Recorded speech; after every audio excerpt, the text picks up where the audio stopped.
Hi, I'm Rachel Bronstein with Life's Jam. Check out my episode on the business side of music. Do you understand the words that are coming out of my mouth? Quiet, numbskulls, I'm broadcasting. Can we get serious now? One thing that did happen during the 60s was some music of an unusual or experimental nature did get recorded and did get released. Now look at who the executives were in those companies at those times. Not hip young guys. These were cigar-chomping old guys who looked at the product that came and said, I don't know. Who knows what it is? Record it, stick it out. If it sells, all right. We were better off with those guys than we are now with the supposedly hip young executives who are making the decisions of what people should see and hear in the marketplace. Success in the music business begins with a dream, a vision. This podcast will give you, the listener, the insight and tools to turn that vision into a reality. Meet the industry professionals who work day by day behind the scenes, helping to make those dreams come true. Welcome to the business side of music. Joining us today here in the studio, Nashville, Tennessee, all the way from Los Angeles, California, the one and only, we just found out, employee for Soundtrack Your Brand here in the United States, not on a global level. They have many more people, and trust me, we've talked with Ola Sars, who's the creator and the CEO of the company. But CMO, Chief Marketing Officer Lisa Farris, is joining us today. Welcome to the show. Thanks for having me. Good afternoon. Yes, good afternoon. You're a graduate of Rutgers, I understand? Yes, I am. And you worked for the Recording Academy for a while. I did. I was at Universal Music Group actually early in my career. I actually started at earliest music jobs were at a publishing company called Music Sales Corporation. Okay. And then I ran a company, the West Coast and Nashville offices for a company called Music Marketing Network. We used to put bounce back cards inside of CDs back in the day. Oh my gosh, yeah, I remember those. Yeah. Were you always in the music business from graduating from college? No, I started off in advertising, and then I started doing, in New York City back in the 80s, there was something called OutQ, your club and concert calendar. And they did all of the clubs and concerts that came through New York City. And I was managing a bar in college. Oh, okay. And I bought time from them. And so I started working in advertising. Ended up doing advertising for Music Sales Corporation in New York City, and then moved to LA and again opened up the Music Marketing Network was a company down in Red Bank, New Jersey, right, that started doing direct-to-consumer marketing. We had amassed a database of over 25 million active music buying consumers. Wow. And so I got to work with all of the labels in New York, LA, Nashville, and it was awesome. We learned so much. I did the first, when SoundScan was around, I did the first couponing systems with SoundScan. We created phone numbers for people to put into ads so they can actually hear music before the internet. And then one of my clients was Abby Konowich, who was working at MCA Records at the time. And he said, come do this for us internally. And so I joined MCA Records, and then I was with MCA Records and Universal for several years afterwards. And I want to talk about how you got involved with Soundtrack Your Brand, because as I said before, we've had the founder and the CEO, Ola Sars, on the show. But I just read an interesting article this morning, and I want to pick your brain on this real quick, if you don't mind. According to Goldman Sachs Research, in a report they released on July 31st of this year, they say the music industry is on the cusp of another major structural change. While the industry is yet to fully monetize its content, with music streaming services seeing less revenue for every song streamed, the experts expect to see the sector grow and capture new business opportunities. Is that what Soundtrack Your Brand is kind of seeing, the same thing? Absolutely. And music licensing, music publishing can often be a very complicated space, not only for the businesses that we work with to understand, but even the people within the music business. You know, when you speak to some people, especially those who are just coming up in the market currently, you know, thank you, Don Passman, for the book, but not everyone reads it. Right. And that book gets referenced a lot. But absolutely. Also, when you write a book, things continually change and progress. And obviously, this quote I just gave from Goldman Sachs is we're seeing changes yet. Yes, and particularly in the space that we are in the B2B space, 70 to 75% of businesses still don't know that they are not supposed to be using consumer services to play music in their business. They're using a license, a personal license for hundreds or thousands of people who are coming into their businesses every day. And some people think that if they play a consumer service and they just have ASCAP or just have BMI, right, that they're clear. I was on a call this morning with our new Nashville field staff, and they said they went to visit, actually one of the Austin guys, we opened field sales offices in Austin and Nashville over the last 2 weeks. And they went into a business in Austin, and he said, "Oh, I have an ASCAP license." And she said, "Well, how do you know that the artists that you're playing are only ASCAP artists?" And he said, "Well, I don't." He said, "I don't know. I thought I could just use one." Well, very nicely, when the team from ASCAP go in, they may forget to mention that you also have to have licenses with BMI and GMR and CSAC. And imagine for a business, they already have all the other licenses they need. It's complicated. Right. So we're trying to make it as easy as possible.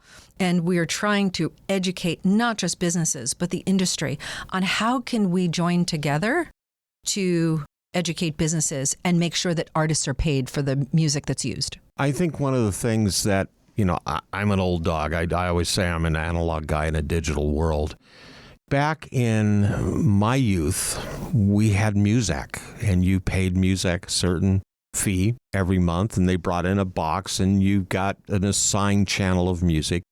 And it was what we called elevator music or grocery store music. But we're not living in that world anymore, are we? No, we are not. We have moved far beyond. So now not all the B2B services have 100% moved to streaming, but we are a streaming media service that provides over 90 million tracks that, depending on the service that they select, whether they select our unlimited or essential program, you can use it like you would your consumer service at home. You can create your own playlist with whatever you want. You can.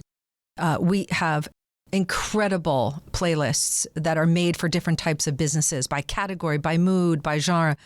But what people sometimes forget is programming a playlist for your workout or your Friday night party or your Sunday morning jam is very different than programming 9, 10, 12 hours of music a day, because you're not just programming it for your customers, you're programming it for your employees. Imagine if they're hearing the same songs over and over every single day. So it seems kind of fun until you actually have to program an entire day and change that up. So there are business tools like scheduling, like explicit lyrics, different controls that people are able to manage from wherever they are that you wouldn't get with a consumer service. Right. But as you said, it's changed. And this is all things that Soundtrack Your Brand provides. Correct. But at the same time, let's jump back to something you touched on briefly. It's illegal for these businesses to be broadcasting this music. How many of these commercial establishments actually realize that technically they're breaking the law? They don't, and we go into them. But you're not going in with guns drawn and correct. You're throwing them on the ground, and it's an education process. It is an education process, and frankly, it's not necessarily their fault. When you open up a business and you get your business license, there is no playbook that says, "Oh, and by the way, this is how you handle music." So it really is the responsibility of the music business, not just the companies who provide B2B music. It is the responsibility of the entire music industry to inform 4 million businesses in the United States alone that music creators need to be paid fairly. Rights owners need to be respected in terms of those rights that are there. We did find in a study that we conducted almost 2 years ago now this fall, there's a very small percentage of businesses that think that music should be free, but right. I suppose there's a small percentage of consumers that also believe that. But this music is helping to build a brand of these businesses. And so it's critical that we stand together to do this education. It's not the responsibility of one company or 5 or 6. I like what you said. It really does come down to an educational approach. When Napster first came along, people thought, oh, this is great. We're just going to consume, and didn't realize that they were hurting the owners of this music, of this content.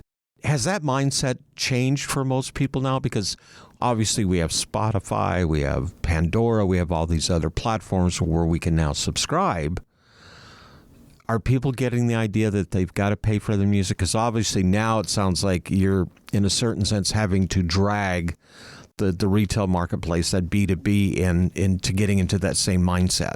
For the most part, when you explain to someone, and by the way, we opened up field staff in Austin and Nashville for a reason, because they are both music cities. Right. Whose customers are oftentimes people in the community who play in music. And so we thought we would start there to really understand the psychology of what it will take to have these conversations on a much broader basis. It will take years, again, if it's, 1 or 6 companies that are responsible for doing this.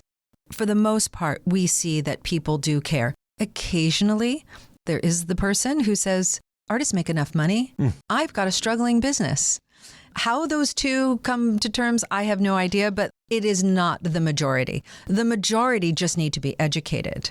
I'm sure that the majority of our listeners would probably disagree with an analogy with a very quick nope. But and that's the other thing that we have to look into, because you mentioned rights holders. The content creator, the people that are out there in the trenches creating this music that we hear in the elevators, in the stores, and wherever, money's being left on the table. Absolutely. For them.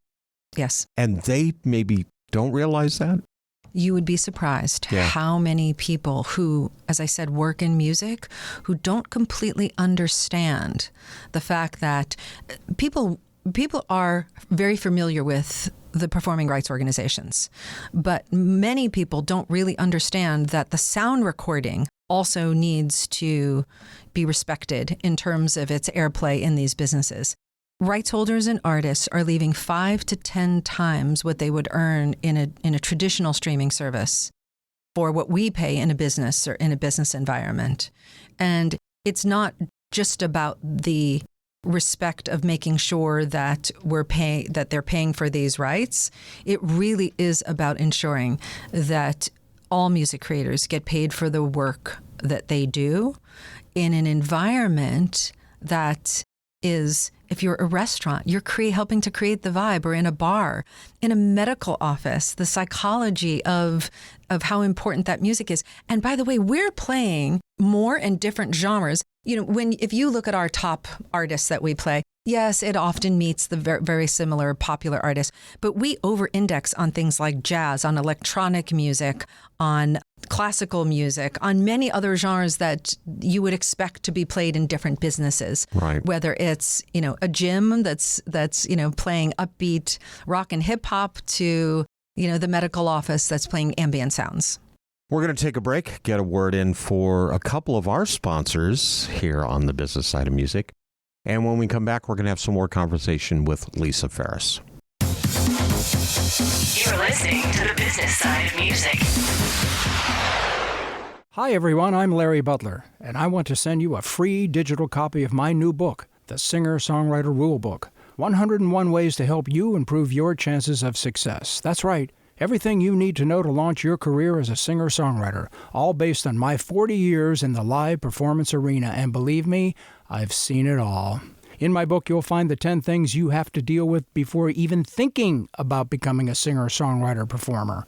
You'll also learn about the 5 things every singer-songwriter can do this weekend to make their live show better. 5 things I can guarantee that you are not doing already. Plus, there's tips on songwriting and staging, photo and video shoots, publishing, merch, dozens of other topics, all written for people who don't particularly like to read. And again, it's free. Just go to the Business Side of Music website homepage and look for my book cover. Click on it, and a free digital copy of my book will be yours. I'm Larry Butler, and I approve of this message. Thanks. Since 1963, Korg has been creating new experiences in music and performance.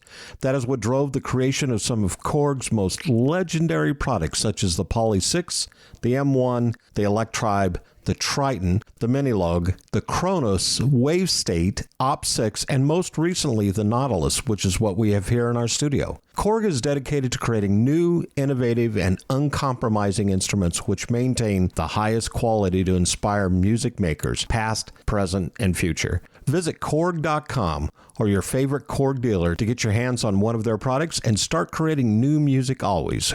Korg, the official sponsor of the business side of music. You're listening to the business side of music. Back in the studio here in Nashville, Tennessee, sitting across the podcast table. And I always have to say, it's nice to have somebody in the studio that we can do this. The CMO for Soundtrack Your Brand, Lisa Farris. Welcome back. It's my pleasure. Thank you for having me again. We were having a conversation during the break, and we're not going to specify the markets, but you were talking about a certain establishment owner who said to your team, we only play the local independent artists. That's how we support them. Yes, but they still need to make money. I mean, they didn't. Okay, maybe they created that for the love of the music, but at the same time, they're really hoping to be able to buy a meal or pay a bill or, that mindset, especially for the local independent artist, that revenue stream should be just as important to them as it should be to the major creative content provider out there. Absolutely. And it's those music creators who not only benefit from it from a promotional standpoint. 33% of consumers have said that they learn about new music when it's played in public spaces. That is an important number when you're trying to break new artists or trying to introduce new music. And we spend so much care and time. It is part of our ethos to make sure that we track and report and pay for every single stream. We do not just aggregate data that, we think that it's a percentage is allocated to the biggest artists. We report on individual tracks, and that is a critical piece of music that is played in businesses. Candidly, not everyone does that, but we pride ourselves on that, and that is part of the education. So let's talk about that aspect of it, because now we're getting into some little technical dynamics. Is this a software that Soundtrack Your Brand has created that can specifically focus in on these things? So when you met with Ola earlier, I think that as a founder who started on the consumer music part of the business, he saw how important it was to track on behalf of music creators. However, because of the way we license, we have 16,000 direct licenses with publishers and labels. In order to be able to provide businesses with the unlimited service, which means that they can choose, as they do with a consumer service, because those are some of the things that they felt businesses needed to have the flexibility. We do not use the statutory licenses that many of the other B2B services use, and thereby we take the time and the investment to make sure that every single piece of music that's played is tracked and reported properly. And I think that's important too, especially, once again, I seem to hone in on the independent artist out there. But if anybody needs help, it's definitely them. Because if you're an established major or even tertiary, secondary record label artist, you've got a team behind you. You literally, Soundtrack Your Brand becomes that team for that artist, that creative person. Yes, correct. And we have promotions on a monthly basis around seasonal music, around new music that's being released. Our playlists get updated. We have over 1,000 pre-packaged playlists for different types, again, moods and businesses and genres, and those are updated monthly. And how do you determine those playlists? Who gets on? So we have an incredible music team. Most of the way that it gets on is that they personally curate, also with a combination of AI, and make sure that they kind of meet the needs and the criteria for these individual playlists. Now, we do featured artist campaigns with labels, majors and independents, who reach out to us and say, we're really trying to promote this as a priority. Now, when December comes, we're doing nothing but holiday music. Right. Holiday music is a critical time of the year But we also advise businesses to not play holiday music or the same holiday music all day long, because you do have to consider the fact that you have employees. And there's so much more music out there than the traditional songs that you hear on the radio. Right. There's reggae holiday hits, there are country holiday hits, there's hip hop holiday hits. And so to have that mass selection of music that people can play, it's part also of the ethos of their brand. If you're running, a retail shop, a contemporary women's retail shop, you're going to play completely different hits for holidays than you might play at your local Italian restaurant. But they're all equally important to meet the needs and the demands of that season. I know that we have several songwriters here in Nashville, and that's probably being very conservative. We have a lot of songwriters in Nashville. I have one guy who's a buddy of mine who writes nothing but Christmas songs. And that's what he does year round. Now, the majority of his Christmas songs are for Lifetime movies and Hallmark movies, but you seem to forget that the seasonal music, whether it's Christmas or it's Halloween or it's patriotic 4th of July, whatever that modem of having music out there, we sometimes overlook that because the creative person, I just have to write that big next hit. But that's not always the case. Background music can still be profitable. Absolutely. I don't love the term background music. It's funny. I could have called it elevator music. No. Some of our friends at Columbia Records call it overhead music. I don't know if that's better, but it is. I never want to take away the importance of it, because so many people Shazam that song that you hear because they don't know what it is and they love it. So let me ask you, what would you call it then? So I don't offend anybody in the future. You are not offending anyone.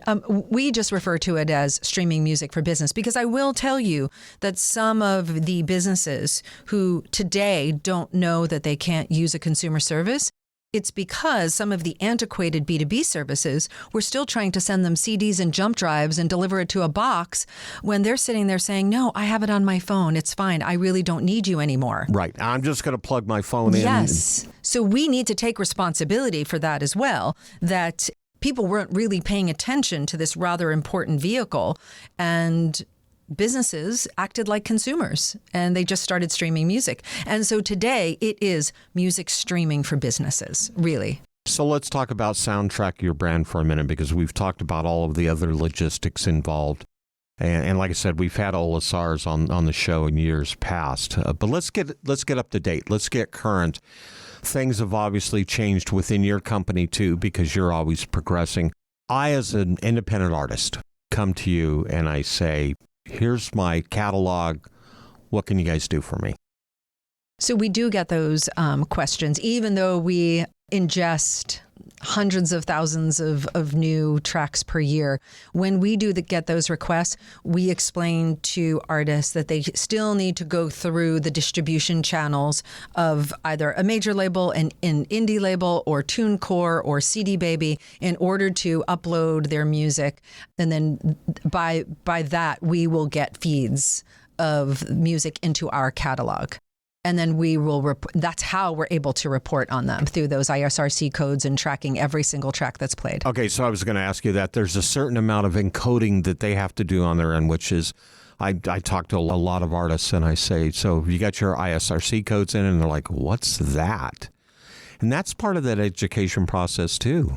Yeah, it's critical, because otherwise no digital service is able to properly report on any music usage.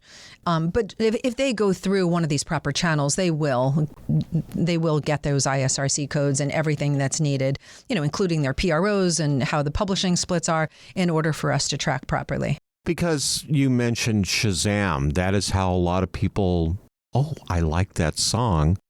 Let me hit my Shazam button on my phone, and that's how they find it. Is the ISRC code part of that component?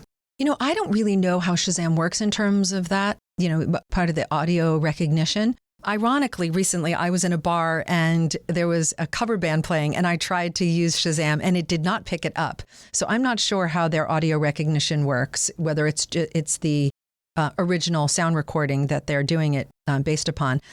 However, it's amazing that recently I've had 2 different record companies say, I'm looking at some of the research that's come back from some of the syndicated research that we receive, and I'm seeing a lot of Shazam data coming through. However, that's not been on the radio.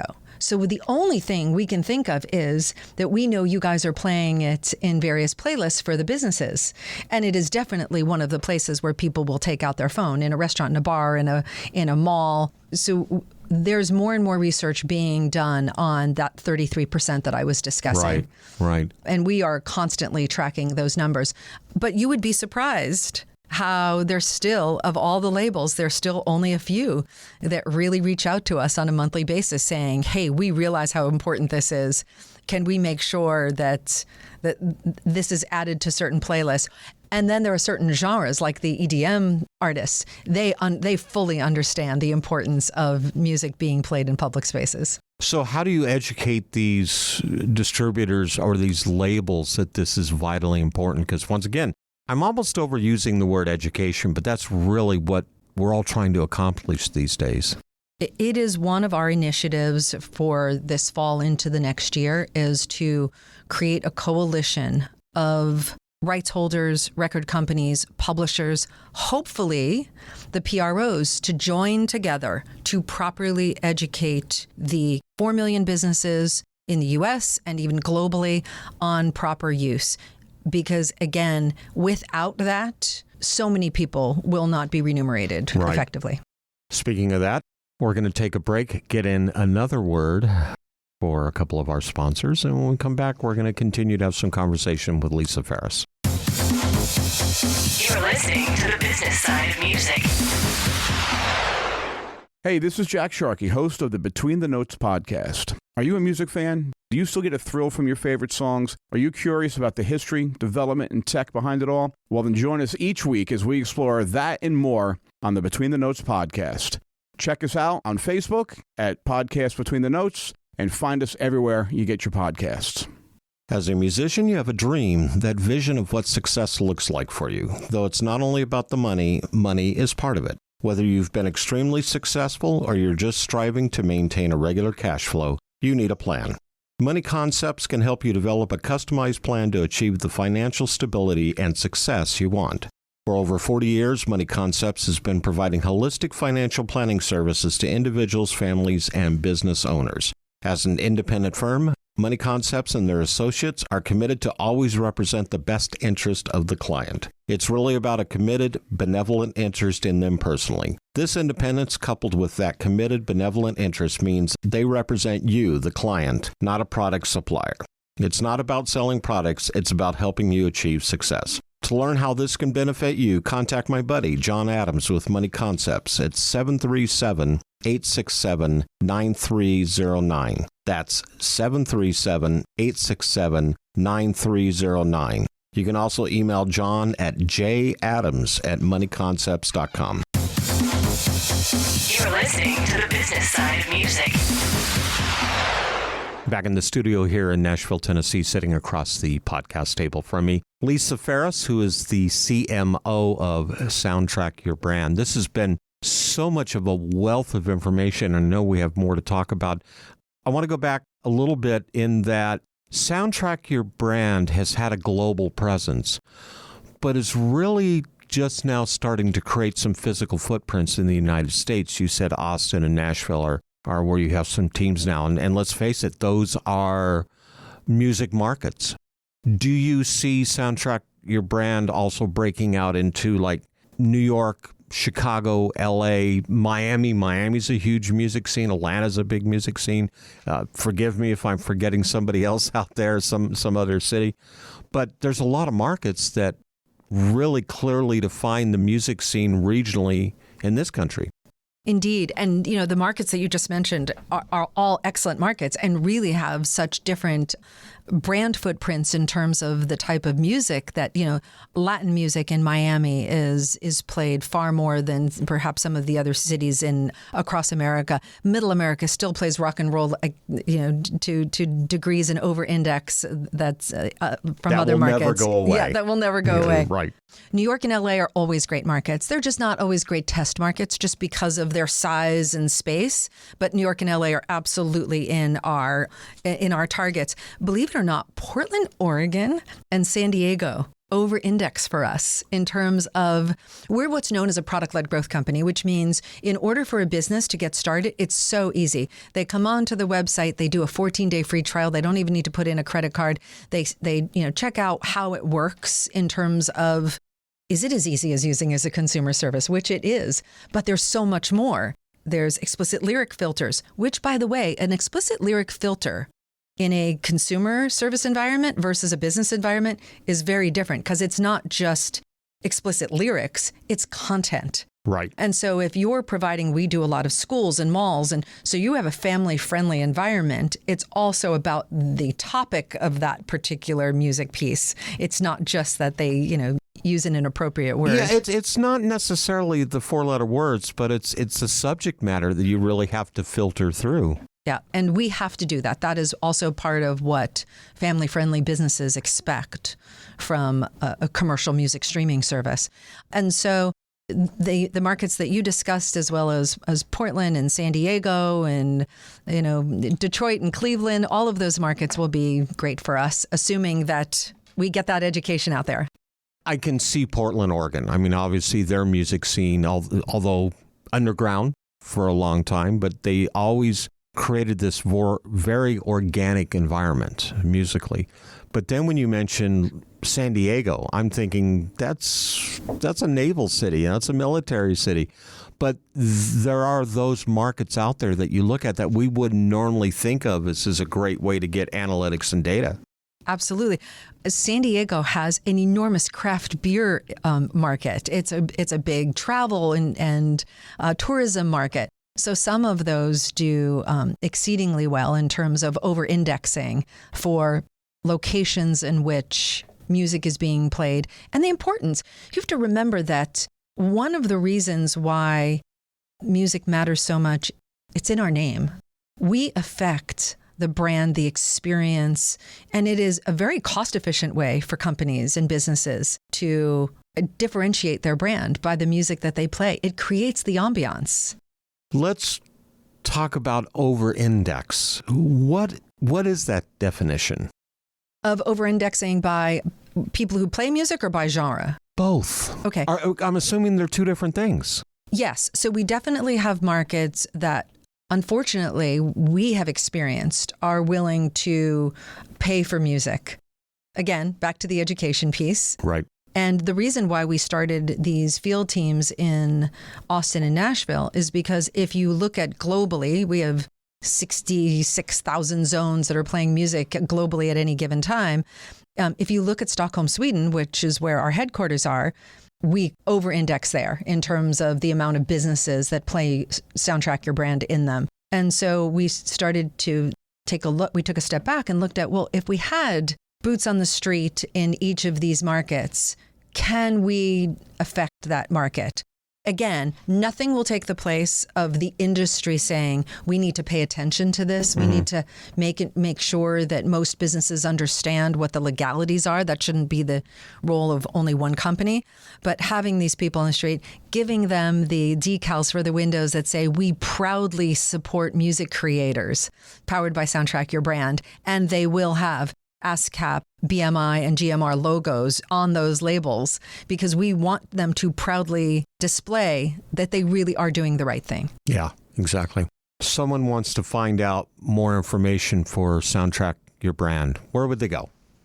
SoundtrackYourBrand.com. Oh, easy. And we are there to help. We have an exceptional customer success and sales team who are there to not only work with them on how to get started and how not to, believe it or not, how to plug in their speakers sometimes because businesses with old systems actually do have some challenges. But We take great pride in helping businesses figure out what their sound is. We have an incredible music curation team. The UX on our apps to play music are phenomenal. I mean, we were just with a couple clients yesterday, and it's all drag and drop, and it just makes life easier for the businesses. So you can actually go into a commercial establishment and create a playlist for them that really fits their demographics. And in turn, that helps them because you get the consumers in, oh, I like that kind of music. I'm going to enjoy my stay here. I would think that's how you're approaching it. Yes. And by the way, a schedule. Think about a business, a hotel that has to create a different atmosphere in different areas of their hotel. The pool bar is going to be very different than the lobby, than is perhaps the restaurant at 5 o'clock in the afternoon, or a restaurant or bar that's open from breakfast until midnight. You're not going to play the same thing at breakfast that you are during lunch rush hour or happy hour or a Saturday night romantic dinner. We have schedules, drag and drop schedules, where you can very easily manage all of that, set it up, and really feel comfortable that when those guests walk into your place of your establishment, that they will have a phenomenal experience that matches the investment that you've made in that business. And you understand their demographics, and that's really who you're playing for. Correct. Yeah. That's right. That's great. Can I thank you again for being on the show? This has been wonderful. Thank you. It was a pleasure to be here with you today in person. I'm so glad we could make this happen. The Business Side of Music is the creation of Tom Sabella and Tracy Snow and is produced by Bob Bender. The Business Side of Music is recorded at Music Dog Studios in Nashville, Tennessee. Production sound design by Keith Stark. Voiceover and promo by Lisa Farris.